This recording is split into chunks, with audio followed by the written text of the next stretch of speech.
Hello children. Today I am going to present you about a few grammar points. With this grammar point, you can express your ideas clearly. First, let's look at the three main parts of a sentence. You already know that, I suppose. The three main parts of a sentence are subject, verb, object. Subject, verb, object. Now, I'm going to take an example to clear that. Ramani ate a cake. Ramani ate a cake. Here, the sentence is in past tense because we see the ate, the verb, is in past tense. And Ramani ate the cake. Who ate the cake? Ramani ate the cake. Ramani is the subject. The verb is ate. Object is cake. Ramani ate a cake. Here, Ramani is doing the action. Since Ramani is the subject is doing the action, we call these active voice sentences. In active voice sentence, subject is the doer. The doer, the person who is doing the action, is the subject. But children, if you don't want to mention the doer, or if we don't know who did the action, how are we going to say that?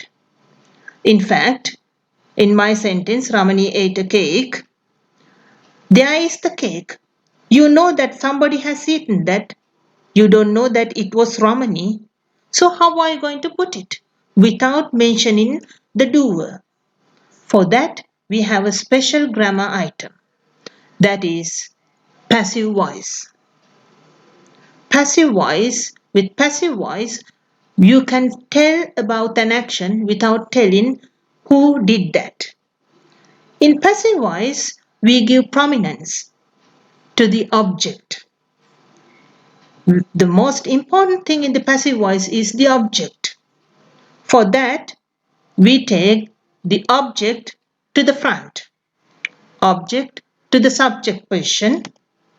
Object to the subject position. Subject to the object position. That is an easy method to remember. Remember the method: object to subject, subject to object. Again, object to subject, subject to object. Okay, if so, in the earlier sentence, Ramani ate a cake. What should come first? It's the object that should come first. A cake. See, a cake. The cake comes first in the sentence of the passive voice. Now, cake is a singular verb. Sorry, cake is a singular noun. And our sentence is in past tense. Singular past tense noun, a cake. So how are you going to build up the other part of the sentence? For that, you need the structure of a passive voice sentence. Let's take a look at the structure of a passive voice sentence. Here is the structure. Subject, was or were, that is the be verb, you call it. Then the verb should come in past participle. Then with using by, add doer. By adding by, doer. This part is not that important in passive voice. If you want to mention about the doer, if you want to tell about the person who did the action, you can use this part. Even without this part, the sentence is complete in passive voice. So subject, was, were, one of these verbs, be verbs. Then the verb that should be in past participle. Remember, past participle is very necessary in passive voice. Okay, let's go back to our earlier sentence. Ramani ate a cake. This one. As I told you earlier, the object comes first, a cake. Since cake is singular and our sentence is past, for past tense singular we use the be verb was. Was. A cake was. Then as I told you before, the verb should be in past participle. So ate become eaten. The past participle of ate is eaten. A cake was eaten. A cake was eaten. By Ramani, if you want to add the person who ate the cake, you can put by Ramani. Okay, I hope you got the idea, the structure, especially the structure of passive voice. We'll try it with another sentence. Try this one. The boy broke the windows. The boy broke the windows. Can you turn this to passive voice? Right. Okay. First, you have to find the object. What is the object in this sentence? Here, the object is windows. Windows is the object and the verb is broke. Subject is boy. Remember my method? As I told you earlier, you have to get the object to subject, subject to object. That is the easy method in passive voice. Object to subject, subject to object. So windows should come first. Let's take a look at the passive voice sentence. Here, the object windows, windows is a plural noun. Here I write windows as the first word in the sentence. Then, since the windows is a plural one and the sentence is in past tense, windows were. I select were, not was.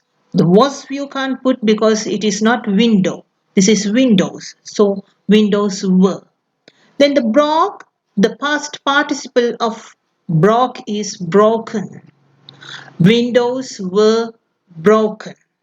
Windows were broken. That's the passive voice of the sentence I gave you earlier.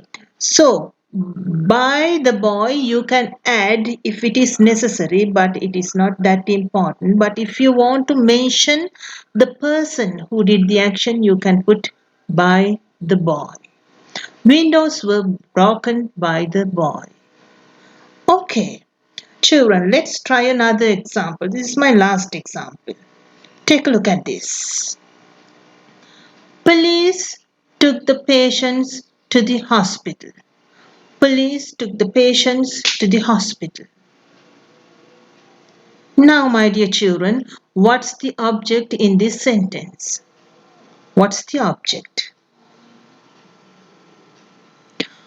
Is it the patients or the hospital? Patients, hospital. Which one is the object? Here you have to make it clear that the object is patients because police took whom? The patients, not the hospital. It's the patient that the police took. So, you have to take patients as the object. Then, remember the method? Object to subject, subject to object. So, we'll take patients to the front of the sentence. Like this. Patients, patients. Then, patients plural. So, past tense plural, be form is were. Patients were. Took, the past participle of took is taken. Patients were taken to hospital.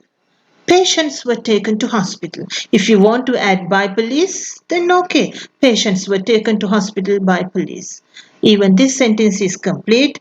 Patients were taken to hospital by police. So, my dear children, I hope you grasp the idea of passive voice in this lesson. For grade 8 children, you have an activity on your English textbook. For other children, even in your textbooks, you may find grammar activities, certain grammar activities on the grammar point, and in many grammar books, you can find activities in past passive voice. Find them and practice them. Good luck with your practice, and thank you for watching.